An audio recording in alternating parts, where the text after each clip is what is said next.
Divorce content, what's going on, did they get separated, अब होगा comeback. तो ये सारे कमेंट्स हैं क्रिएटर कपल के regarding Nida and Sufiyan, and उनके बीच में ना अभी कुछ कंट्रोवर्सी चल रही है जिसके बारे में we are going to discuss in the video today. But controversy चल क्या रही है उससे पहले आप इन दोनों का बैकग्राउंड जान लो। तो निदा और सुफियान ये दोनों मिलकर के टिकटॉक वीडियोस बनाया करते थे। तब की बात है जब टिकटॉक ऑब्वियसली था। तो निदा मुंबई से है and she began her journey sharing lifestyle and personal content, और उसके बाद उसकी अपनी एक ब्रांड भी है by the name of modesty by Nida Khan. Sufiyan her husband, उसने यूट्यूब चैनल शुरू किया था 2020 में, और उस चैनल का नाम था सूफियान एंड निदा। उनके व्लॉग्स ना काफ़ी ऑर्गेनिकली काफ़ी तेज़ी से ग्रो हुए थे, और आज के टाइम पर भी उस चैनल पर ऑलमोस्ट 8 मिलियन सब्सक्राइबर्स हैं। मतलब कंटेंट काफ़ी सिंपल था, वही travel, cooking, daily life, parenting.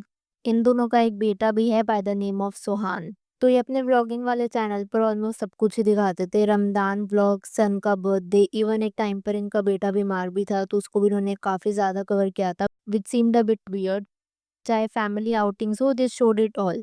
अब इसका ड्रॉबैक पता है क्या होता है, जब आपकी इतनी लार्ज ऑडियंस होती है तो आपको मिक्स्ड रिएक्शंस मिलते हैं। एट टाइम्स उनको ट्रोल किया जाता था for things like blogging even when the child was in the hospital. लोग कह रहे थे कि वो किसी भी चीज़ का कंटेंट निकालते हैं। ऑन द अदर हैंड कुछ लोगों ने उसको अप्रिशिएट किया जब वो ज़ोहान के बर्थडे वगैरह के मोमेंट शेयर किया करते थे, बिकॉज़ अगेन व्लॉगिंग में हर तरीके की ऑडियंस होती है। खैर ये तो था इनका बैकग्राउंड, बट अगर हम मेन टॉपिक पर आएँ तो कुछ टाइम पहले ना इनके डाइवोर्स रूमर्स आने शुरू हुए थे। और वो रूमर्स कहाँ से आने शुरू हुए थे, जब निदा अपने इंस्टाग्राम पर कुछ इस तरीके की स्टोरीज लगाया करती थी, and a lot of them were related to relationships. That is when लोगों ने सस्पेक्ट करना शुरू कर दिया कि निदा और सुफियान के बीच में कुछ तो ऑफ है। एक पर्टिकुलर स्टोरी में उसने लगाया था, this is so dirty, the same drama everywhere. ऐसे करके ना वो और भी स्टोरीज लगाया करती थी, एंड इसके बाद नेटिजन्स को इतना तो आइडिया लग गया कि शायद सुफियान ने निदा पर चीट किया है। एंड ये चीज़ ना थोड़े टाइम तक ऐसी कांस्टेंट रही, रूमर्स वगैरह बन रहे थे, बट ना ही निदा कुछ बोल रही थी ना ही सुफियान बोल रहा था। बट हाँ, ये था कि निदा काफ़ी सटल हिंट्स दे रही थी अपने इंस्टाग्राम पर ना, अलग-अलग स्टोरीज और कोट्स लगा करके। मतलब जहाँ पर काफ़ी डायरेक्ट जैब भी था जो कि सुफियान की तरफ जा रहा था, बट क्योंकि कोई ऑफिशियल कंफर्मेशन नहीं आ रहा था ना, तो कोई कुछ कह नहीं पा रहा था। हाउएवर निदा ने अपने यूट्यूब चैनल पर एक वीडियो अपलोड करी जहाँ पर उसने काफ़ी सारी चीज़ें एक्सपोज़ करी अपने रिलेशनशिप के रिगार्डिंग। तो उसमें जो उसने सबसे पहली चीज़ बताई वो तो ये था कि जो उनका बेटा ज़ुहान है, उसको काफ़ी फिज़िकल और मेंटल ट्रॉमा दिया गया था। मतलब आप सोचो कि कोई भी इंसान इस चीज़ से ना गुज़रे, और ज़ुहान तो मतलब एक छोटा-सा बच्चा है बिल्कुल। तो ये जो रेवलेशन थी ना, it was definitely heart breaking, specially because Zuhan is still so young, and ऐसा नहीं कि सिर्फ Zuhan, nobody deserves this kind of treatment. उसके बाद आगे जाकर के निदा ने ये भी बताया कि हाँ, उसका और सुफियान का सेपरेशन हो चुका है, एंड वो जो सेपरेशन था ना वो म्यूचुअल था। और आगे जाकर के शी ऑल्सो मेंशन कि किस तरीके से ना सुफियान कुछ ऐसे नैरेटिव्स क्रिएट कर रहा है जिससे उसको बैड लाइट में शो किया जाए। बेसिकली ये जो मैनिपुलेशन थी सुफियान उसके हस्बैंड की तरफ से, उससे वो काफ़ी डीपली हर्ट थी। एक चीज़ जो मैं एडिशनली ऐड करना चाहूँगी, मैंने इन लोग के कुछ ब्लॉग्स देखे वीडियो रिसर्च करने के लिए, तो एक चीज़ जो मैंने नोटिस करी वो ये थी कि व्हेन निदा वाज़ प्रेग्नेंट, तो मैंने देखा कि सुफियान ना काफ़ी इनडायरेक्ट जैब्स लिया करता था, जैसे कि उसको फैट शेम किया करता था, which is again so messed up because she was literally pregnant with a child. मतलब जिस टाइम पर एक हस्बैंड को शायद सबसे ज़्यादा सपोर्टिव होना चाहिए, उसी टाइम पर इस तरीके से कॉल आउट किए जाना इज़ डेफिनिटली नॉट डन। आगे जाकर के निदा ने ये भी बताया कि जितने भी चीटिंग एलिगेशंस वगैरह वो सब सही है, और सुफियान ना उसको फिजिकली भी हर्ट किया करता था, मतलब आप सोचो मारा वगैरह भी करता था। और काफ़ी टाइम तक ना निदा चुप रही, she was silently enduring everything just because उसका बेटा जुहान इन्वॉल्व था। मतलब वो होता है ना, बहुत बारी कुछ ऐसी रिलेशनशिप्स होती हैं जो पेरेंट्स निभाने का ट्राई करते हैं for the sake of their child. तो निदा ने भी वही ट्राई किया था कि एटलीस्ट सुहान के लिए वो चुप रहे। मतलब at one point of time cheating allegations हो, अब्यूज हो, या फिर वो जो टॉन्ट्स आते थे, मतलब वो इतना ज़्यादा हो चुका था कि वो उस चीज़ को अब नहीं सह पा रही थी। And if the truth be spoken, एक मदर ना अपने ऊपर फिर भी टॉन्ट्स ले सकती है या फिर ये सब सह सकती है, ऑल्दो सहना नहीं चाहिए। बट जब वही चीज़ उनके बच्चों पर आती है ना, that is when it does not become bearable. Nida ने ये भी चीज़ ऐड करी कि ये ना तब से हो रहा था जब ज़ुहान पैदा भी नहीं हुआ था। तो तब भी ना निदा इग्नोर किया करती थी, और निदा ने ना फुल डिटेल्स तो शेयर नहीं करी, लेकिन उसने हाँ हिंट वगैरह किया कि ज़ुहान को उसके अपीयरेंस के लिए मॉक किया जाता था।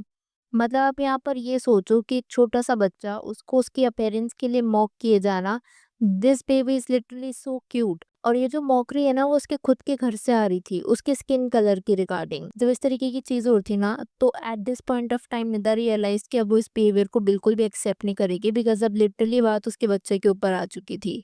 एक और चीज़ जो मैं ऐड करना चाहूँगी वो ये था कि निदा ने ऐसा भी बताया था कि सुफियान ना अक्सर क्या किया करता था कि इंटेंशनली मैनिपुलेट किया करता था सिचुएशन को व्यूज़ या अटेंशन के लिए।